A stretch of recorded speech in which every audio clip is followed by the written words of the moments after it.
Sights of Cheung Chao's Bun Festival Parade. In Malaysia, former Prime Minister Najib Razak questioned by the Anti-Corruption Agency.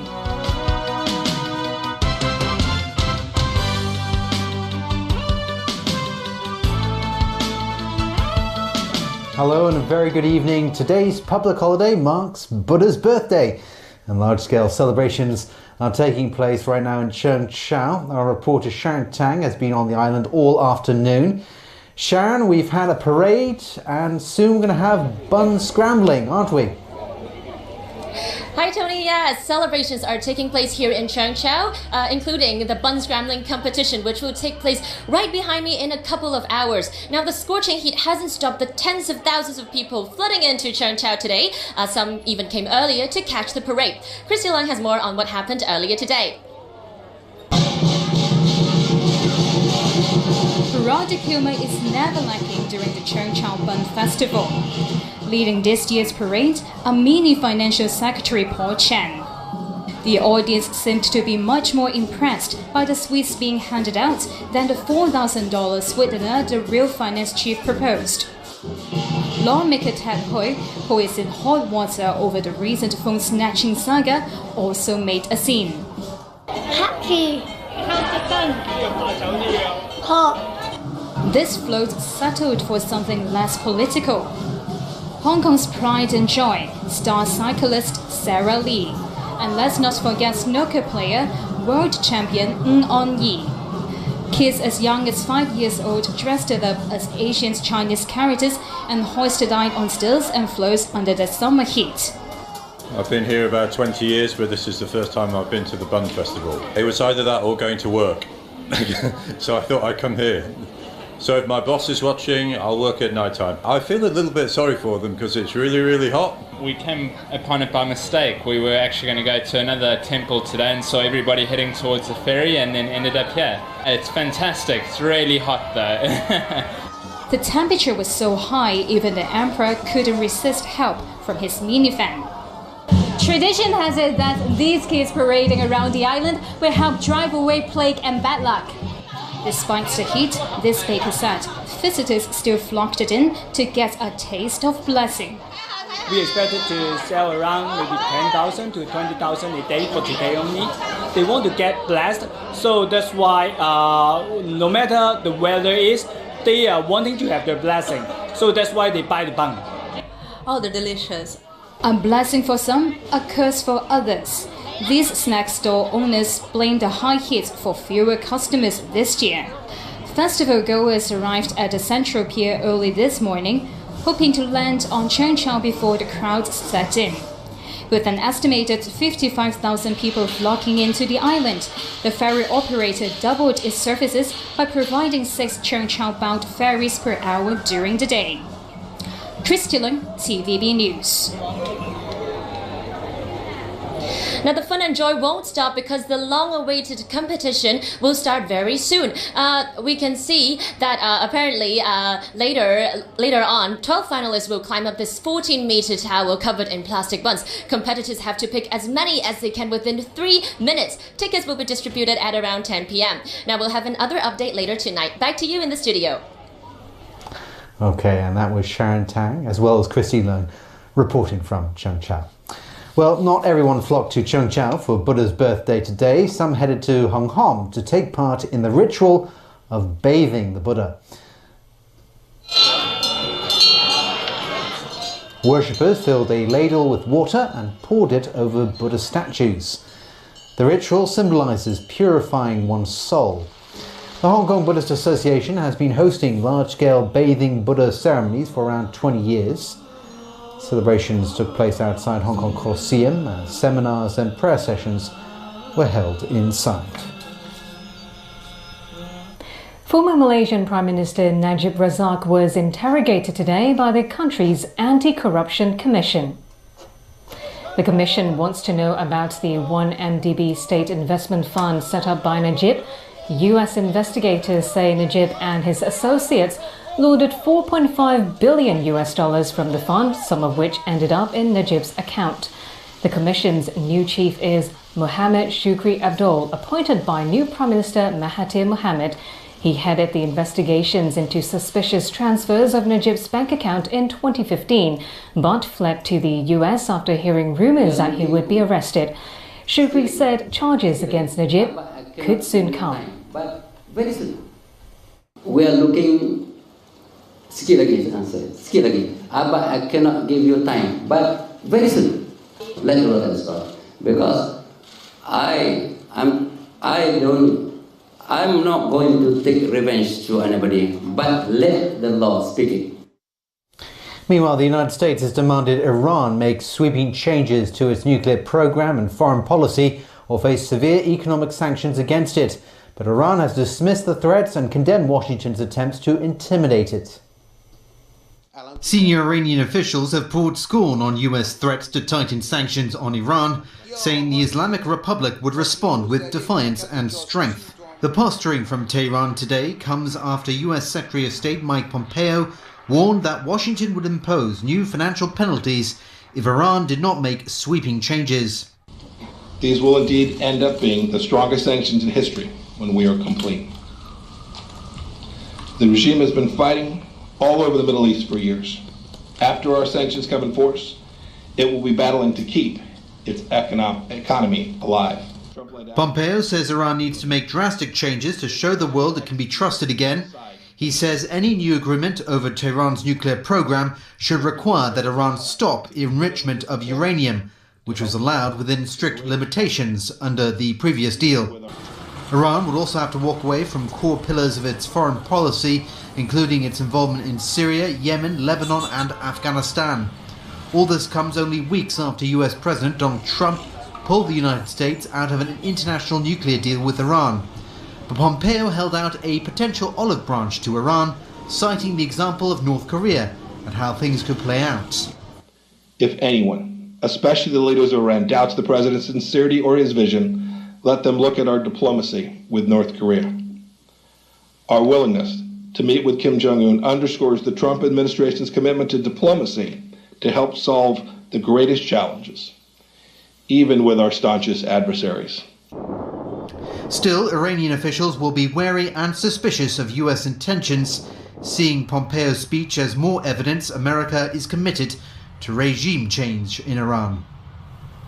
The US Justice Department has agreed to expand its investigation into alleged Russian collusion in the 2016 election to include any irregularities involving FBI tactics on Trump's presidential campaign.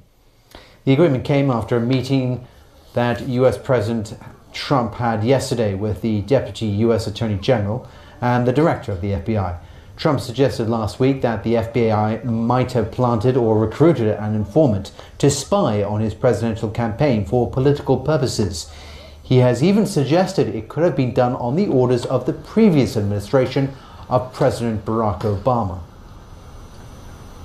US President Donald Trump praised new CIA Director Gina Haspel at her swearing-in ceremony overnight, saying there's no one else in the US better qualified for the job. The Senate confirmed Haspel last week after overcoming concerns about her role in the agency's use of harsh interrogation techniques after 9/11 terror attacks on America. Haspel said she took pride in being the first woman to lead the agency. She said she wants to send more officers into the field, improve foreign language proficiency among the ranks, and strengthen the CIA's working relationships with intelligence agencies in partner nations. And still to come on the news tonight. Hottest Buddha's birthday in Hong Kong in more than 130 years. The arrival of what's believed to be a water cannon-equipped police vehicle. And former London Mayor Kevin Livingstone quits the Labour Party over allegations of anti-Semitism.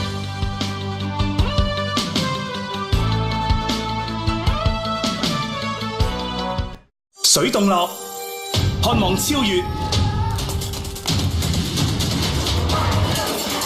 渴望突破。有低糖無糖兩款水動樂，雙重補給，繼續渴望向前。全新 FIFA 世界盃遊戲水動樂，幫你打氣。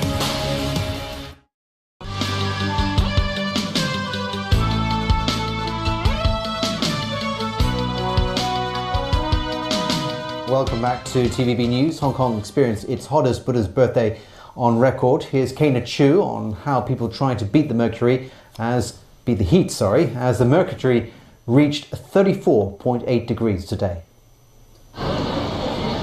Fans, hats, and summer wear. People around town are whipping out all kinds of remedies to beat the heat. Despite the scorching heat earlier today, people were hardly missing out on the chance for some fun in the sun. Many found this fountain at Hong Kong Park the perfect spot to cool off. Others, like this woman, chose to visit the swimming pool with kids. She reckoned that it would be nice to swim on a hot day like this. Children were thrilled to be at the swimming pool. This pool was filled quickly before 10 o'clock this morning, leaving a long queue outside the pool area. This lady described today as the hottest day she'd had in years and was disappointed that she couldn't get in. High temperatures are expected to persist for the rest of the week. 15 temporary heat shelters under the Home Affairs Department will stay open until at least 10 p.m. Operating hours will be extended until tomorrow morning if the very hot weather warning remains. Family doctor Cheng Chi-man warned citizens to beware of early symptoms of heat stroke, including excessive sweating, dizziness, headache, and nausea. He recommends loose clothing over cold food consumptions to regulate body heat. Temperatures have stood above 33 degrees for 6 consecutive days now. The observatory forecasts that tomorrow will be hotter and expects showers over the weekend. Kaina Chu, TVB News. A new purchase by the police force is causing some jitters among the public. The object was covered with a tarp, but it was clear what it was upon its arrival at a car depot in Fanling this afternoon. The riot control vehicle manufactured in Germany is fitted with water cannons, is just one of the 3 orders made by the police force 2 months after Occupy Central ended. Authorities say the just-arrived vehicle will not be put to use during the upcoming July 1st rally. Police have arrested 3 men and a woman on suspicion of involvement in at least 5 burglaries. Yesterday, police acting on a tip-off stopped the 3 men on the street in Yau Ma Tei. Tools such as master keys, crowbars, screwdrivers and gloves were found on them. Officers then took them to a flat in Mong Kok where a stash of antiques was found. Some of the objects were confirmed to be items lost from several recent burglaries. Police also arrested a 27-year-old woman at the flat.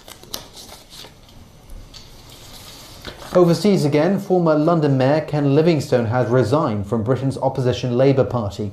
This comes 2 years after the party suspended him over allegations of anti-Semitism. He wanted to kill all Jews, but his policy in 1932, when he won that election, was to deport Germany's Jews to Israel. And the Zionist movement had secret meetings with this administration talking about that. Go back and check what Hitler did. There's a book called Mein Kampf. You know nothing about what Hitler did in 1932. That's what Livingstone said when he was confronted by another Labour MP over his remarks in a radio interview that Adolf Hitler had supported Zionism during the 1930s. In a statement about his party resignation on Monday, Livingstone denied he was anti-Semitic. He said he was quitting because the long-running allegations against him had become a distraction for the party's leadership. Labour leader Jeremy Corbyn has faced accusations that he has been too soft on anti-Semitism in the party. Corbyn, a long-time ally of the former mayor, said Livingstone's resignation was sad, but the right thing to do. An Australian archbishop was found guilty of concealing child sex abuse by a priest.